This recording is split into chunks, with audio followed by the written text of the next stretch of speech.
Well, I'm glad that this person came on because I wanted to talk about this perpetrator, this crisis actor, this paid FBI agent, this guy who calls himself Tariq Nasheed, who was also big up in this thing. I heard that he said that when he played this video on whatever social media he has, I think he said he got 7 million views. Maybe that's the wrong number. I heard he said that he had a significant number of views. 7 million. That's a big number. But so what did I want to point out? I want to get back to that, but I wanted to come back to Tariq Nasheed, the guy who calls him. His name is not Tariq Nasheed. A Nasheed is an Islamic song talking about reading the Quran and singing the verses. That's a Nasheed. To my knowledge, there's no last name. This is a fake person. He calls himself Tariq. I'll get back to that, but yeah, I don't mean to cut you off. You can continue to. I'm listening to you. No, you wanted to bring up something about him showing the video, getting 7 million views, and what else? So, what I wanted to say was a lot of people are taking what happened as if this is a big victory for us. Like we've accomplished something. We've come together. This is our time. Tariq Nasheed and FBI. How do you know your stuff, Douglas? I support Tariq Nasheed and FBI. Or is that okay? Is it foundation? I thought you. I don't know, but you said it. Yeah. So we take all these things to be as if they were supposed to save us. So what I wanted to point out is perhaps we have this wrong. We've gotten it wrong so many other times. Okay, perhaps this is the monumental thing that's supposed to bring us to freedom, to bring us together, and we're all supposed to celebrate this all over the world. This is going to help us. Okay, no, perhaps it's Martin Luther King, whose name's not Martin Luther King. Maybe it's him that's supposed to bring us to freedom. But no, he's actually a Freemason, a high degree Mason, who said that he took his people into a burning house, which means he said he committed murder. Taking your people into a burning house is committing murder. Yes, it's metaphorically, but he's saying that he helped out with the genocide, the further genocide of the people, the future genocide of the people is what he said. And he was a high degree Mason. And we thought that he was the one that was going to save us. We thought that Malcolm X was the one that was going to save us. Perhaps he had ties with the Masons. We thought that Elijah Muhammad was going to save us. He had ties with the Masons. We thought that Grandmaster Jay was going to save us. He had ties with the Masons. We thought Tariq, the guy who calls himself Tariq Nasheed, was going to save us. He has ties, most likely has ties with the Masons, the FBI, or whoever it is. After he allegedly, they say that this guy murdered an American. And the reason it might be a little, I'm just saying. Okay, when Tariq Nasheed came out with his what do you call it? That hidden colors, the hidden colors. Everybody was like, oh my God, all the Americans, all the black people. I didn't mean to quotate Americans. I was going to say black, but it's hard to say. All the black people, all the black scholars are getting together and they're going to save us. They're really serious. They all got together. They communicated with each other. They had a group discussion and they figured out how to stop the colonial powers from killing our people. But no, they didn't. No, it was a rouge. Am I saying this word right? It was fake. It's just perhaps these are also high-ranking Masons that are trying to pull something over our eyes, as they say, or trying to trick us, getting us all hyped up. And yeah, I'm speaking a little passionately, but get us all hyped up about this situation that is trivial. This is like, why are we discussing? We're discussing this because everybody else is discussing this. This is trivial. So what? A group of people went and acted incorrectly and started punching on this guy and not landing devastating blows. And then a bigger group of people was like, hey, no, you shouldn't do that. As a matter of fact, we're going to hit you back. I've seen that a whole bunch of times. This is not unique in that sense. this is not unique in that people will come and stop you from doing damage to other people. Like if you get jumped, sometimes people will come and stop that. Sometimes this isn't very unique. It's just, okay, perhaps this is something that they want us to be on the same page about, because everybody's on the same page. Why are they stopping you from saying that this is why every time when I say something about it being just questioning it, they say that I can't boost it on Facebook. Whenever I say anything, if I say something about black people, so-called black people being American, you can't boost it on Facebook. That means you can't advertise it on Facebook, but you can post it, but you can't advertise it. Mm-hmm. If I say it's like, you know, just like small things. If I said something about the thing that the words that nobody can use for, you know, everything that happened. The CV, the sickness. Yeah. Yes. I can't even say the words. Yeah. But, you know, perhaps why can't you say the words of this? Perhaps this is another one of those instances where they have to have everything in the narrative that they have already set, and that there can't be an alternative narrative, because if there's an alternative narrative, then people are going to go to that alternative narrative. If we have 1 million people in the country, and you only have one choice, they're only going to choose one choice, whether it's correct or not. Now, if you have a second choice, whether the second choice is correct or not, there's going to be people to go over and choose that second choice because the second choice is there. They don't want that second choice, that second opinion, to double guess them. Why do we have to say that what happened over there was the correct thing to happen? Mm-hmm. Mm-hmm. Why we have to say that? Mm-hmm. Yeah, and speaking and why is it Europeans who's forcing us? Nothing wrong with I like everybody, and I don't have a problem with Europeans. I'm saying, why is it the group who is in charge of everybody, who's even oppressing the Europeans that I see every day? Why is it them that's telling me that I have to say that this thing that they're broadcasting and forcing me to watch is the correct thing to happen? I'm listening. Do you know who this is? Mr. King. Yeah, Michael Luther King. You mentioned that his real name is not Martin. It's not. You're right. It's Michael. Yeah, I wonder if it's Luther King too. But who's the other guy? A Rothschild. Huh. Mm-hmm. How Martin Luther King Jr.'s 1964 Nobel Peace Prize challenged Atlanta's tolerance. Let me see if I can find out if I can show you that this is a Rothschild. I wanted to see his name. It's in here somewhere. Oh, a profound moment in the friendship between Rothschild and King came in 1964. Rothschild is one of the bloodline families that enslaved the whole planet. They're friends, to your point that he's a high-level degree Mason. After King won the Nobel Peace Prize, Rothschild was among those who insisted that the city organize an integrated dinner ceremony to honor King, but support was tepid among members of the white business community. Leaders from Coca-Cola stepped in and pressured the city's elite to support the celebration, according to Stanford University's Martin Luther King Jr. Research and Education Institute. Rothschild delivered the convocation at the dinner. Remember, they're friends, touted as the largest interracial gathering the city had ever seen. And yet they say that the Rothschilds actually sponsored abortion in order to eliminate Black babies. But okay, they're friends. The evening ended with the crowd singing, "We shall overcome," the civil rights movement anthem. We shall overcome someday. If in my heart, no, deep in my heart, I do believe. I'm not a singer. We shall overcome someday. How empowering of a song that is. They sang it, the civil rights movement anthem. I think that was a real turning point in the history of the city, said Bloomberg.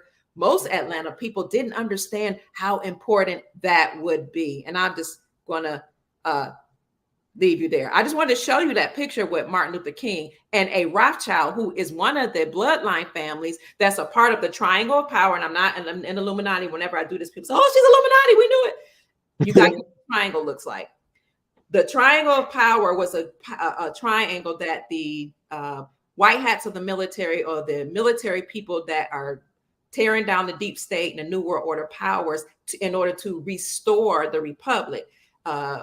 They told us and brought to our attention that the white hats of military, that the Triangle of Power was the power that they had to take down. That was George Soros, the what do you call the Arab Empire, the Saudi Empire, and then the Rothschild family, Rothschild and the bloodline family. That was the Triangle of Power. They let us know when they took down Soros. They let us know when they took down what's his name, the what I call it, that empire, the Saudi Empire. And then they said the last one was the Rothschild family, the bloodline family that had a part of the Federal Reserve banking system that has something to do with the United States Incorporated, the fake government. So why are he and King friends?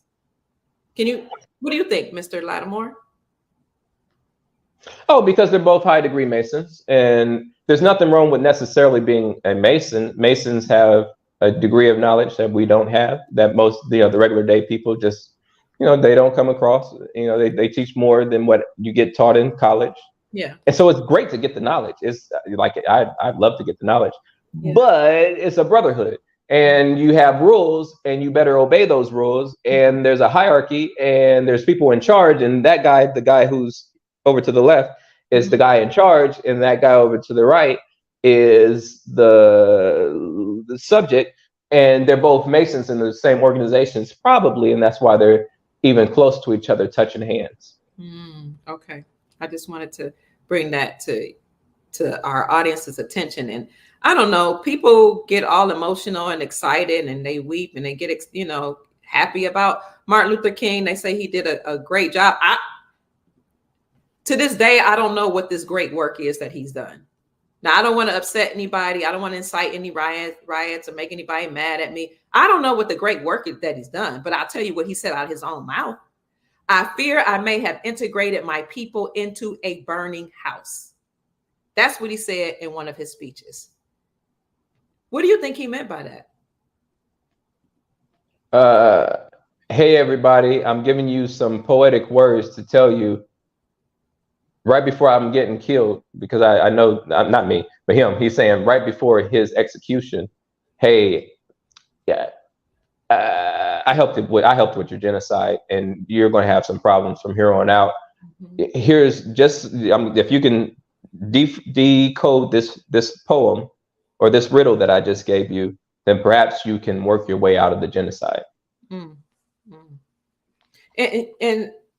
oh, this is a good sentence. Integration certainly did not serve us well. Wow.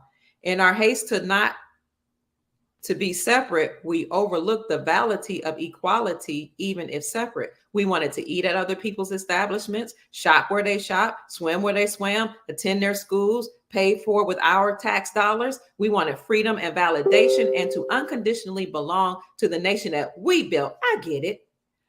So it goes on. It just goes on to talk about that, and it talks about what integration did for us. And I don't see that integration actually helped people classified as Black. As a matter of fact, we don't have our own schools anymore. We don't have our own hospitals anymore. We don't have our own businesses anymore. We don't have our own banks anymore. We don't really even have community. We have neighborhoods, but we don't have community. And there's a big difference with that. And who was that? The man that wrote the book, Powernomics. What's his name? Claude Anderson. Yes. Claude Anderson. Dr. Claude Anderson, yes. There's a difference between communities and neighborhoods. A neighborhood is where you live, and that's it. A community is the same area in which you live, and you own the establishments around you. You own the stores, the banks, the schools, the hospitals. That, my dears, is community. We don't have that anymore.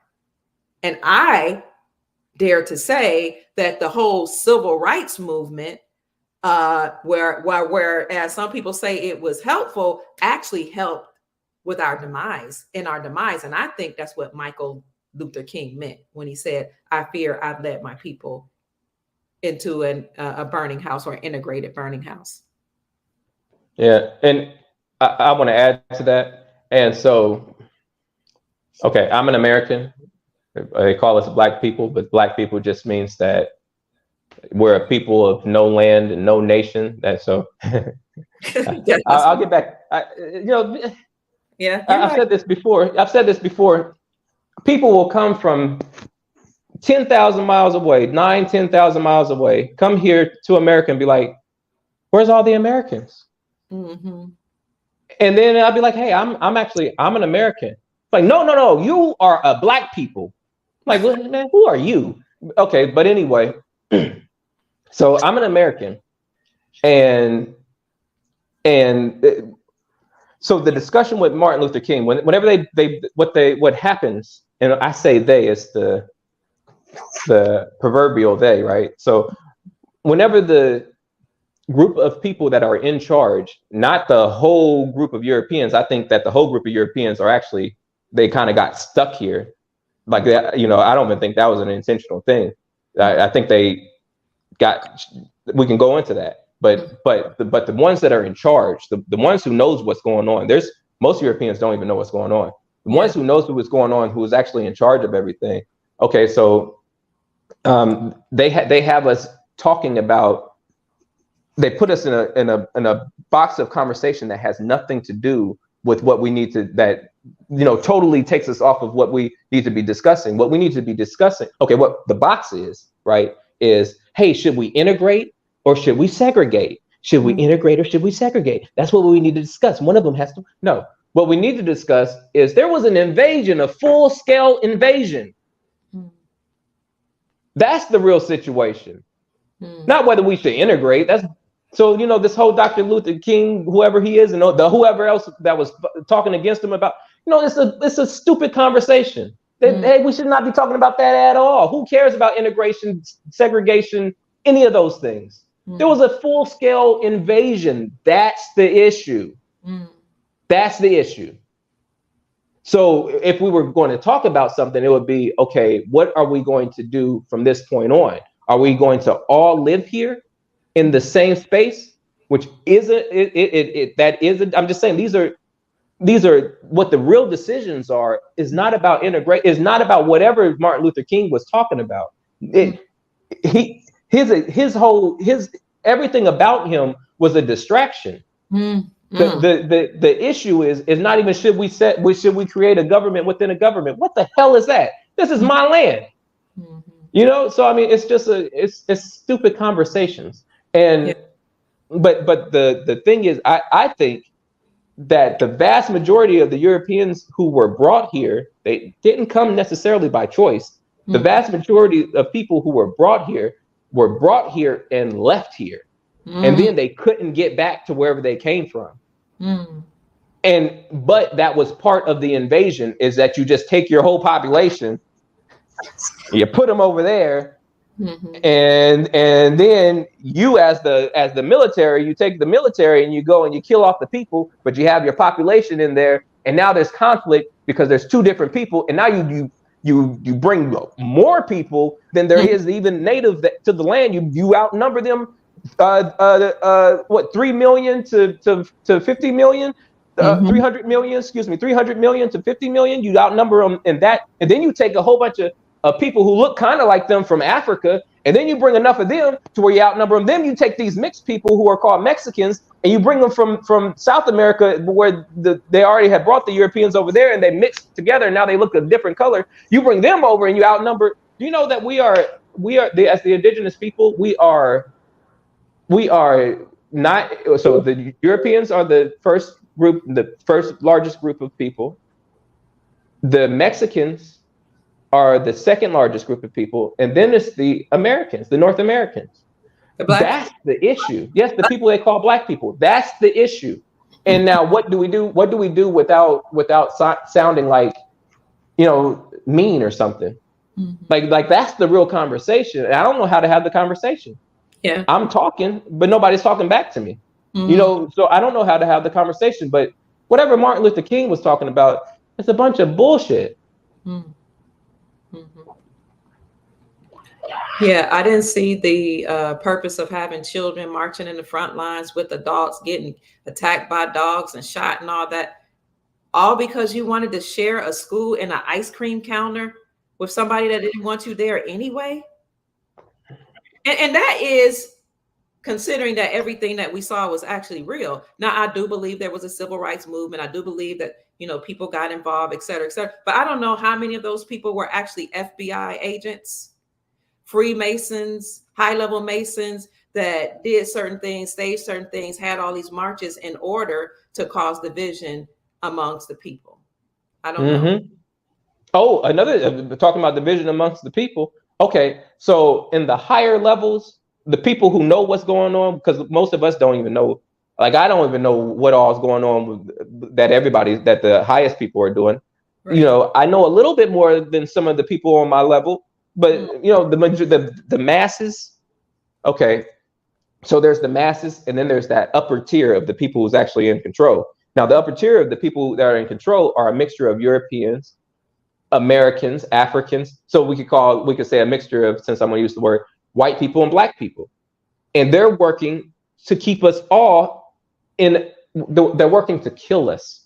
That's what they're doing. We could say a whole bunch of other words, but they're working to kill us. And then so they're working together. And I also heard that at some point, the black people on the masses of black people, the Americans, the indigenous Americans, the mass of black people and the mass of white people who were here, the Europeans that are here in America, that we started working together, and that the group up top, the black people and the white people up top that are ruling us, had to break that unity up. And that I don't know that we should or shouldn't. I think that we to some degree we should work together. But I'm just saying there's something to it that they want to make sure that we're always at odds with each other. It doesn't make any sense. And then if we really want to, I could say so much. I could say so much like the truth, but the truth is people don't like it.